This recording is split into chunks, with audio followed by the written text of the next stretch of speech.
नमस्कार दोस्तों, स्वागत है एक नए वीडियो में। कल्पना कीजिए, आकाश में चंद्रमा क्षीण हो रहा है, रात गहराती जा रही है, मंदिरों की घंटियां गूंज रही हैं, ओम नमः शिवाय का जाप वातावरण को स्पंदित कर रहा है।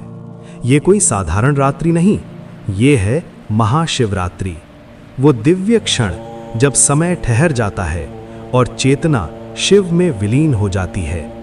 हर वर्ष फाल्गुन मास की कृष्ण पक्ष की चतुर्दशी को ये पावन पर्व मनाया जाता है।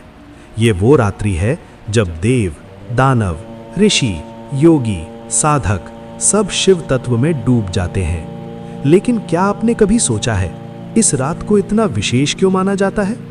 क्या केवल उपवास और जागरण ही इसका अर्थ है, या इसके पीछे छुपा है कोई गहरा आध्यात्मिक रहस्य? आज हम जानेंगे महाशिवरात्रि का रहस्य, इसका इतिहास, इसकी कथाएं, इसका विज्ञान और इसका आध्यात्मिक महत्व। महाशिवरात्रि को समझने से पहले हमें समझना होगा भगवान शिव को। शिव, जिनका अर्थ है कल्याण, जो संहारक भी हैं परंतु विनाश के बाद सृजन के भी आधार हैं, जो योगी भी हैं और गृहस्थ भी, जो भस्म रमाए हैं परंतु हृदय में करुणा का सागर समाये है। पुराणों के अनुसार शिव न तो जन्मे हैं और न ही कभी समाप्त होंगे। वे स्वयं काल हैं, स्वयं अनंत हैं। उनका त्रिनेत्र अज्ञान का नाश करता है। उनकी जटाओं से बहती गंगा शुद्धता का प्रतीक है। उनके कंठ का नीला रंग त्याग और बलिदान का प्रतीक है, और उनके मस्तक पर अर्धचंद्र समय पर नियंत्रण का संकेत है। एक मान्यता के अनुसार इस दिन शिव और माता पार्वती का विवाह हुआ था।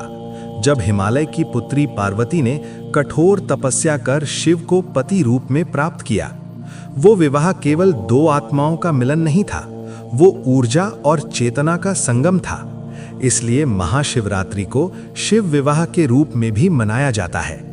कई स्थानों पर बारात निकाली जाती है, शिवजी का श्रृंगार होता है और भक्त विवाह उत्सव की तरह इस दिन को मनाते हैं। जब देव और दानवों ने अमृत पाने के लिए समुद्र मंथन किया तो सबसे पहले निकला विष। वो विष इतना घातक था कि संपूर्ण सृष्टि को नष्ट कर सकता था। तब शिव ने उस विष को स्वयं पी लिया और अपने कंठ में धारण कर लिया। उनका कंठ नीला हो गया और वे कहलाए नीलकंठ। महाशिवरात्रि उस त्याग की भी स्मृति है जब शिव ने संसार को बचाने के लिए स्वयं कष्ट सहा। एक अन्य कथा के अनुसार इस रात ब्रह्मा और विष्णु के बीच श्रेष्ठता का विवाद हुआ। तभी एक अनंत अग्नि स्तंभ प्रकट हुआ। न उसका आदि दिखा न अंत। वो स्वयं शिव थे, लिंग रूप में। ये घटना बताती है शिव निराकार भी हैं और साकार भी। वे ऊर्जा हैं, वे ब्रह्मांड हैं, वे स्वयं चेतना हैं। अब प्रश्न उठता है, महाशिवरात्रि की रात ही क्यों? शास्त्रों के अनुसार इस रात ग्रहों की स्थिति ऐसी होती है कि मनुष्य की ऊर्जा ऊपर की ओर प्रवाहित होती है। योगियों के लिए ये रात्रि साधना की सर्वोत्तम घड़ी मानी जाती है। कहा जाता है कि इस दिन उपवास और जागरण करने से शरीर और मन की शुद्धि होती है। जागरण का अर्थ केवल जागते रहना नहीं, बल्कि भीतर की चेतना को जगाना है। जब हम पूरी रात ओम नमः शिवाय का जाप करते हैं तो वो ध्वनि हमारे चक्रों को सक्रिय करती है, हमारी चेतना को ऊर्ध्वगामी बनाती है। वैज्ञानिक दृष्टिकोण से देखा जाए तो इस समय चंद्रमा पृथ्वी के निकटतम स्थिति में होता है, जिससे शरीर में जल तत्व प्रभावित होता है। हमारा शरीर लगभग 70% जल से बना है। इसलिए इस रात ध्यान और स्थिरता अत्यंत लाभकारी मानी जाती है। उपवास करने से शरीर डिटॉक्स होता है, ध्यान करने से मानसिक संतुलन बढ़ता है और जागरण से ऊर्जा का स्तर ऊंचा होता है। इस प्रकार महाशिवरात्रि केवल धार्मिक नहीं बल्कि वैज्ञानिक दृष्टि से भी अत्यंत महत्वपूर्ण है। महाशिवरात्रि पर शिवलिंग का अभिषेक किया जाता है, जल से, दूध से, दही से, शहद से, बेलपत्र से। लेकिन क्या आपने सोचा है इन सब का अर्थ क्या है? जल शुद्धता, दूध पवित्रता, शहद मधुरता, बेलपत्र त्रिगुणों का संतुलन। जब हम अभिषेक करते हैं तो वास्तव में हम अपने भीतर के दोषों को धो रहे होते हैं। महाशिवरात्रि की रात 4 प्रहरों में विभाजित होती है। प्रत्येक प्रहर में अलग अलग पूजा का विधान है।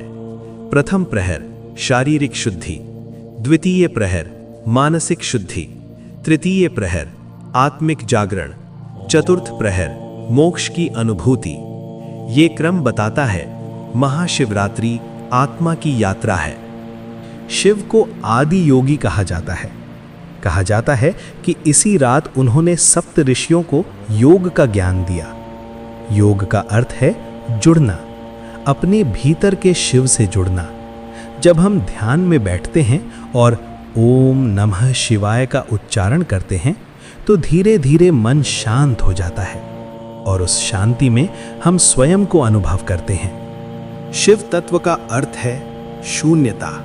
जब मन में कोई विचार न रहे, जब अहंकार समाप्त हो जाए, जब केवल मौन रह जाए, वही शिव है। महाशिवरात्रि हमें सिखाती है अहंकार का विसर्जन ही वास्तविक पूजा है। ये पर्व केवल एक दिन का उत्सव नहीं, ये जीवन का दर्शन है। त्याग करना सीखो, विष को पीना सीखो, अर्थात कष्ट सहकर भी दूसरों को बचाना। ध्यान करना सीखो, मौन का महत्व समझो। देश भर में इस दिन भव्य उत्सव मनाया जाता है। काशी विश्वनाथ, उज्जैन का महाकाल, सोमनाथ, केदारनाथ, हर शिवालय में भक्ति की गंगा बहती है। भक्त घंटों लाइन में खड़े होकर दर्शन करते हैं। रात भर भजन कीर्तन, रुद्राभिषेक, मंत्रोच्चार, पूरा वातावरण शिवमय हो जाता है। क्या करें इस महाशिवरात्रि? प्रातः स्नान करें, उपवास रखें, फलाहार, शिवलिंग का अभिषेक करें, रुद्राष्टक या शिव चालीसा का पाठ करें, रात्रि में ध्यान करें, ओम नमः शिवाय का जाप करें। सबसे महत्वपूर्ण, मन को शांत रखें। कहा जाता है कि एक शिकारी जंगल में शिकार के लिए गया। पूरी रात वो बेल के पेड़ पर बैठा रहा। अनजाने में बेलपत्र नीचे गिरते रहे और नीचे शिवलिंग था। उसने अनजाने में उपवास किया, पूरी रात जागरण किया और बेलपत्र अर्पित किए। उसके जीवन के पाप समाप्त हो गए। ये कथा बताती है यदि भावना शुद्ध हो तो शिव कृपा अवश्य बरसती है। महाशिवरात्रि केवल बाहरी उत्सव नहीं, ये भीतर के अंधकार से प्रकाश की यात्रा है। जब हम अपने भीतर झांकते हैं तो पाते हैं कि शिव कहीं बाहर नहीं, वे हमारे भीतर हैं। इस महाशिवरात्रि केवल मंदिर न जाएं, अपने मन के मंदिर में जाएं। वहां एक शिवलिंग स्थापित है, आपकी आत्मा।